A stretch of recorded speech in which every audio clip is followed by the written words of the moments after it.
Я с детства, скажем так, занимаюсь спортом, особенно вольной борьбой. Как и все школьники, меня с 5 класса отдали в секцию по вольной борьбе. И, соответственно, занимался, даже поступал в Санкт-Петербургскую академию физической культуры и спорта в Санкт-Петербурге. Правда, не доучился и ушел в армию.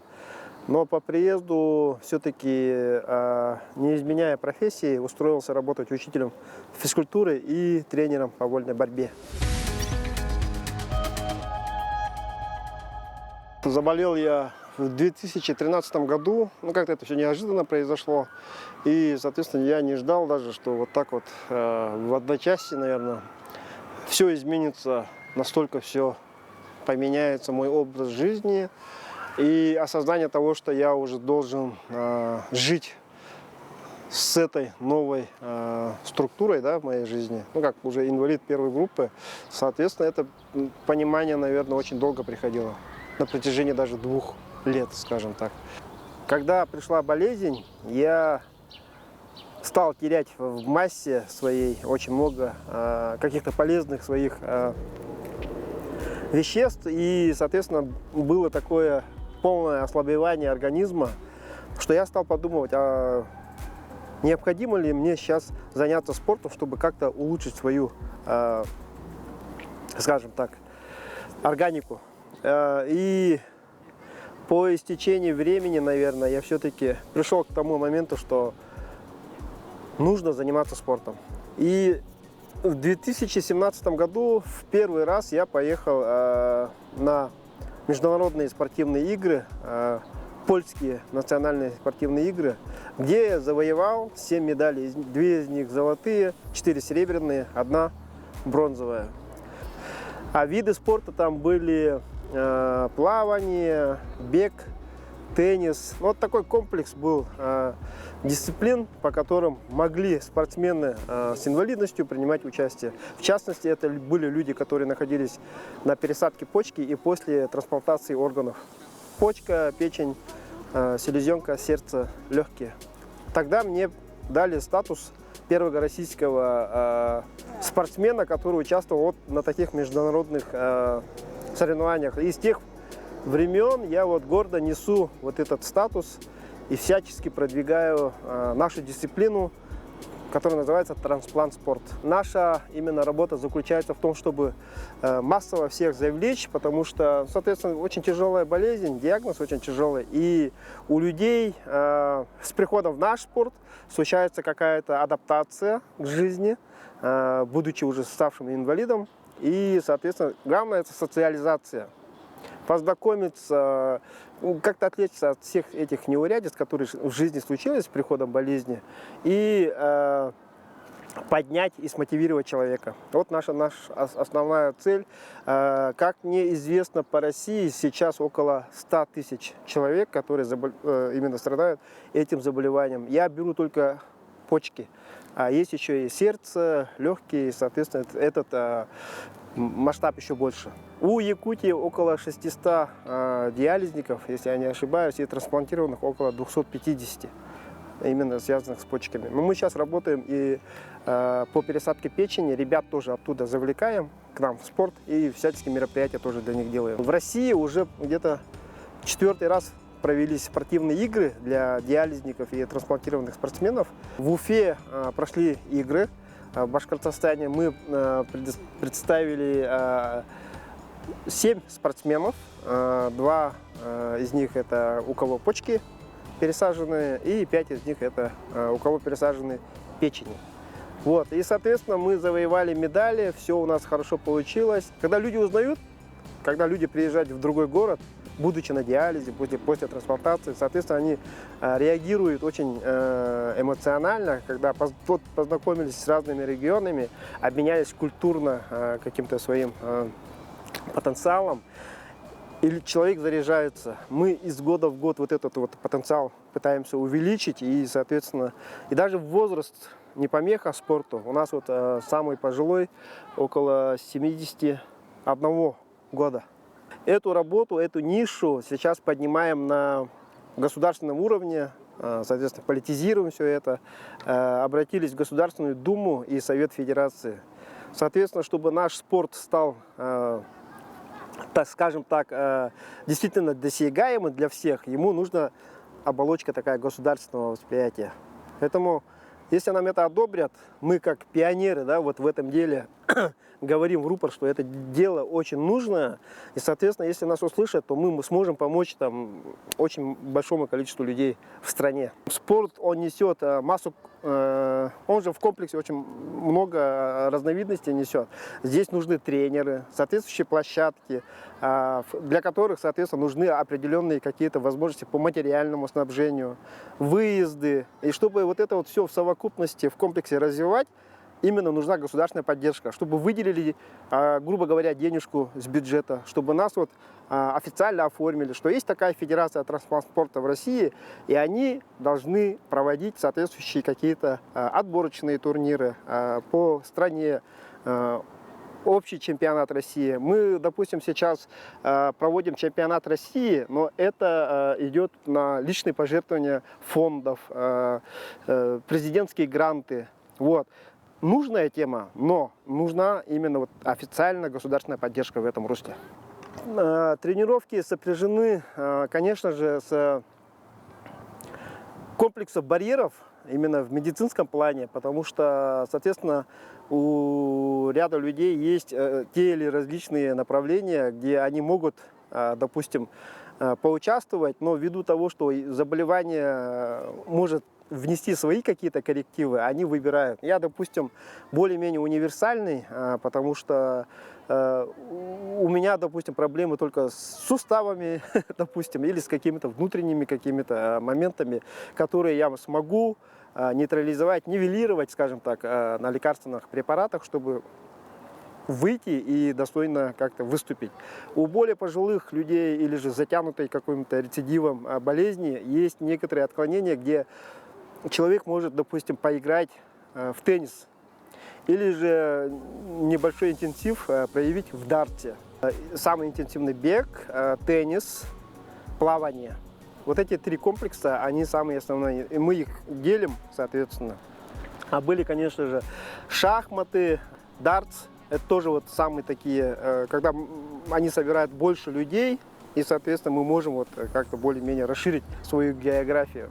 Футбол очень хорошо развивается, и здесь надо понимать, что этот слишком интенсивный виды спорта могут доставить массу каких-то недочетов ввиду того, что медицина может их не допустить из-за травматичности этого данного вида спорта, но с какими-то моментами, если врачи согласовывают это все по личному прошению человека, участника, в принципе, это все возможно. Потому что, когда ты находишься на диализе, я это все прошел, человек просто вот как амеба в объемном состоянии, очень тяжело, и функция крови, она заторможенная, ее чистят, и у человека происходят какие-то столкновения внутренние с органикой.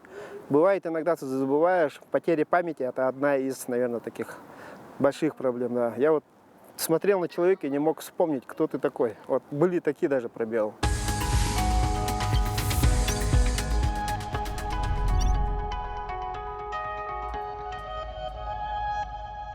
Человек, который пребывает на диализном лечении, он привязан к одному месту. Аппарат искусственной почки, который нужно посещать через каждые сутки, это получается в неделю 3 раза. Каждое посещение, допустим, от 3 часов до 5 часов, в зависимости от тяжести заболевания. Человек лежит и очищает кровь. Моча-то никуда не выходит естественным путем, почки отказали. Соответственно, моча поступает в кровь, и у человека образуется зашлакованность, простым языком говоря, и человек может потерять другие органы, зрение, там, сердце, что-то, такие вот аспекты. Поэтому аппарат искусственной почки очень помогает очищать организм.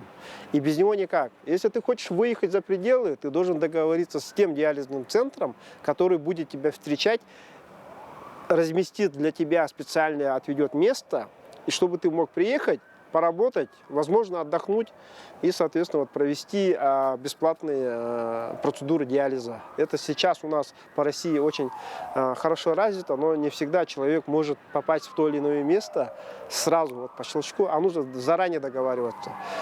Сложнее выехать за пределы России. В этом ключе у единиц только получается. Иметь надо баснословные какие-то, соответственно, денежные средства, чтобы оплачивать эти диализные процедуры. Вот такая вот проблема у диализников. Поэтому мы на своих местах пытаемся их вот как-то более-менее взбодрить, поработать с ними в психологическом и в мотивационных каких-то моментах.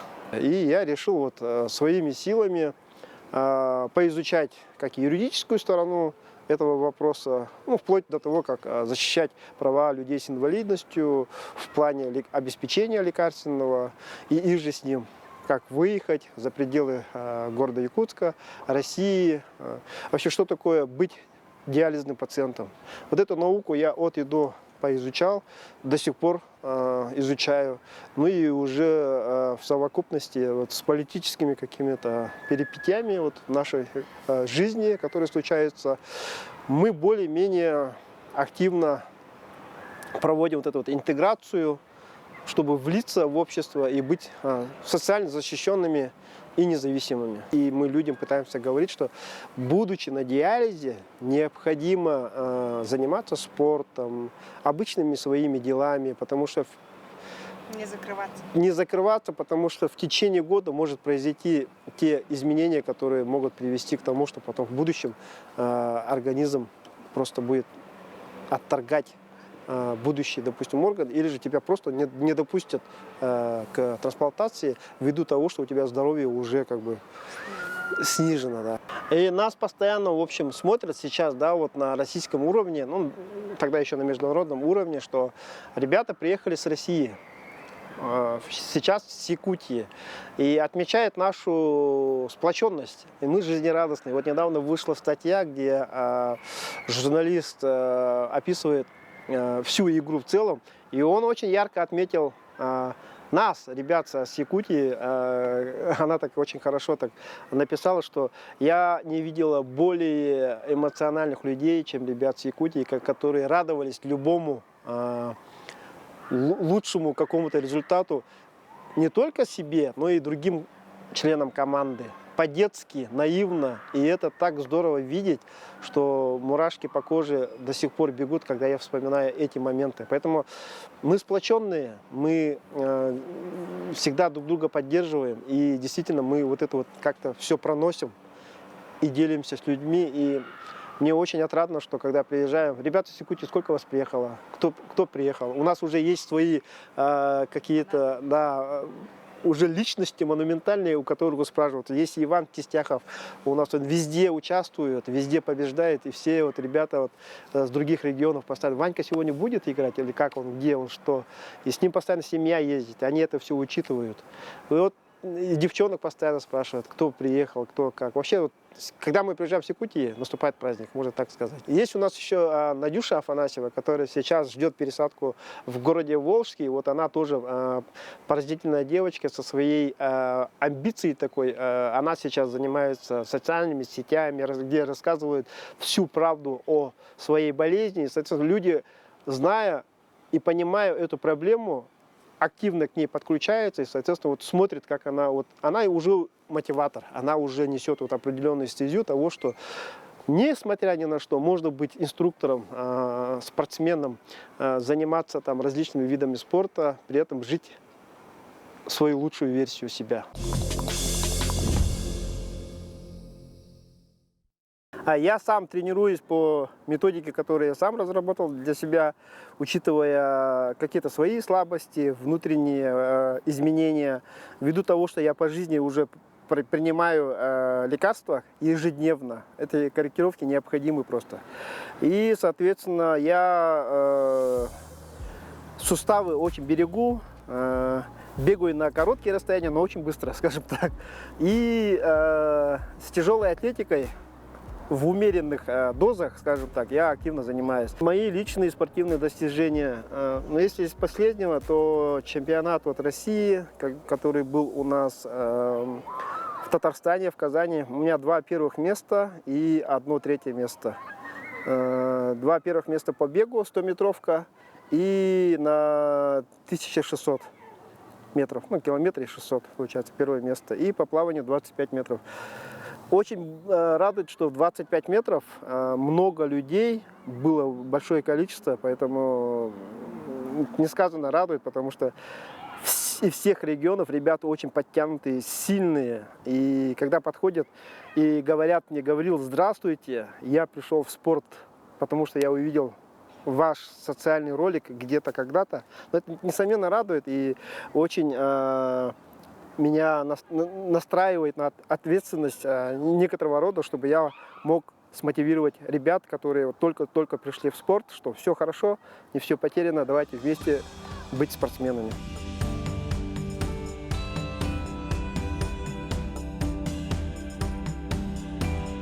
Я, например, пересадился в 2017 году у себя в городе Якутске, в медцентре. Соответственно, наша медицина очень широко шагнула, и я, наверное, так думаю, что было бы это лет, так скажем, 10-15 назад, было бы проблематичнее. А сейчас вот такое время, что вот семимильными шагами медицина идет, и сейчас уже центр Шумакова здесь открыт на базе нашего медицинского центра, что говорит о том, что в будущем ряд операций для диализников, допустим, да, которые должны перевестись в группу трансплантированных, чтобы им пересадили почку, в разы вырастет, что, соответственно, улучшит их жизнь. Мы были на общей встрече, когда приезжал профессор Сергей Владимирович Готье, это большой-большой профессор Института Шумакова в Москве, и он по Российской Федерации работает именно вот по трансплантации органов. Как заявляли в медцентре, около 40 операций должно быть в год до 35-го. Ну, это величина, которая должна увеличиваться, соответственно. Сейчас уже они начинают, и постепенно вот это вот количество, цифра должна увеличиваться. И к 35-му году это должно уже до 40 операций в год. Соответственно, кто на диализе, только этого и ждет, чтобы пересадка произошла. Я 4 года. Для меня, в принципе, для общего понимания это нормально, мало, скажем так, потому что люди ждут годами, более 10-15 лет. Такое тоже. Мне, я считаю, что повезло, поэтому вот у меня миссия такая, работать, быть общественником, помогать своим близким, скажем. Мы как одна семья, поэтому всячески пытаемся вот эту вот грамоту-то выучить, потому что грамотным, естественно, легче договариваться с теми или иными обстоятельствами, чтобы их как-то нивелировать или же вытянуть на положительный результат. Поэтому в этом ракурсе постоянно изучаем все те или иные науки, общаемся с властимущими и, соответственно, пытаемся взрастить молодых наших ребят, которые бы могли бы заниматься вот этой всей организационной деятельностью. Поэтому, пытаемся работать, чтобы улучшить жизнь другим. Вот этот статус, который пришел ко мне, скажем так, первый россиянин, который участвовал в международных соревнованиях в личном первенстве. Вот.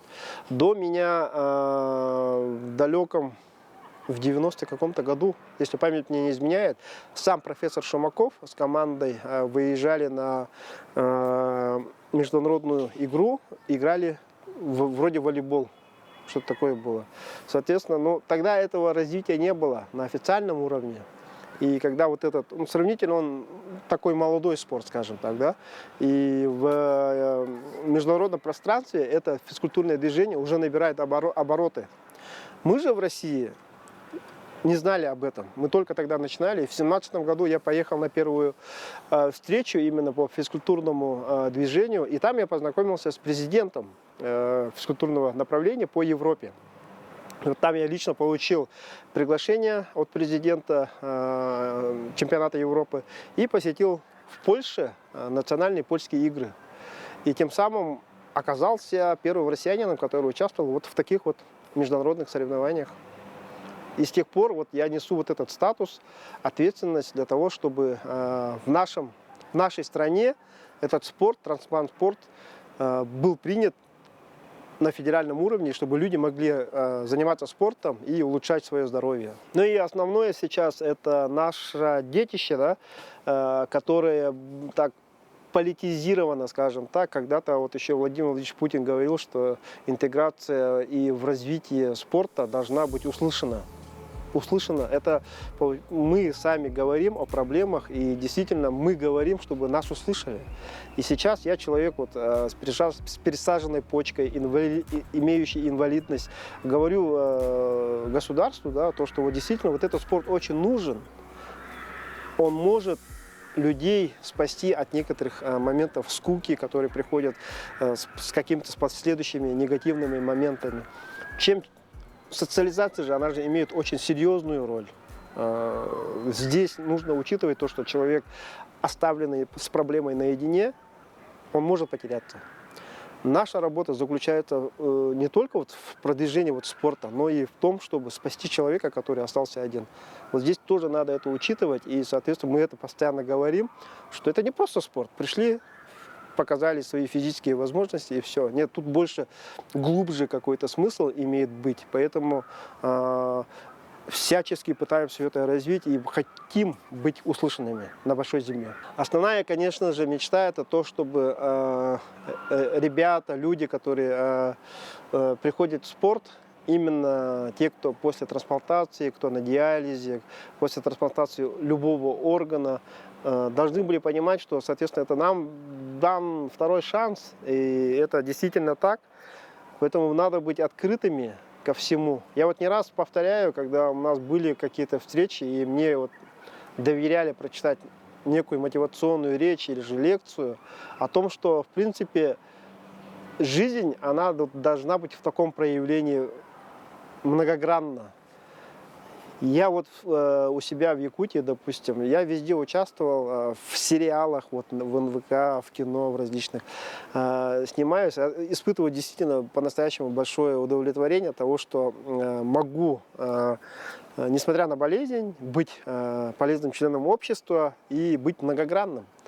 Петь, я никогда не пел, никогда не танцевал, поэтому вот сейчас вот не стесняюсь, танцую, пою, дочке помогаю в различных там конкурсах, квестах, туристические какие-то походы, рыбалка, охота, я вот везде нахожу положительные моменты. Вот как-то вот в таком вот бешеном ритме у меня все очень хорошо и органично получается. Оказывается, могло быть и раньше получаться, но вот так вот получилось, что я понял это, к сожалению, с приходом болезни, скажем так.